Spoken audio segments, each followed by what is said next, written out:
magbabalak kayong mag DIY change oil, ito yung mga recommended ko na item.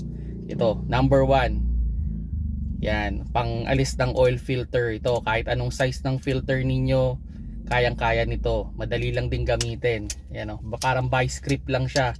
So madaling madali. Although, ginagamit lang naman talaga to pag masyadong mahigpit yung pagtanggal. So pwede nyo gamitin to. Then, pag hihigpitan ninyo, after mahigpitan ng kamay ninyo, kahit i-turn nyo lang ng mga 1 to 2 o'clock, panigurado lang, pwede nyo gamitin din to. Then ito, torque wrench, para hindi nyo ma-over torque yung inyong drain plug. Kasi pag kamay-kamay lang, minsan di natin na-over torque na natin. So eventually baka bumilog at masira agad. Then yun, syempre, kuha na rin kayo ng socket.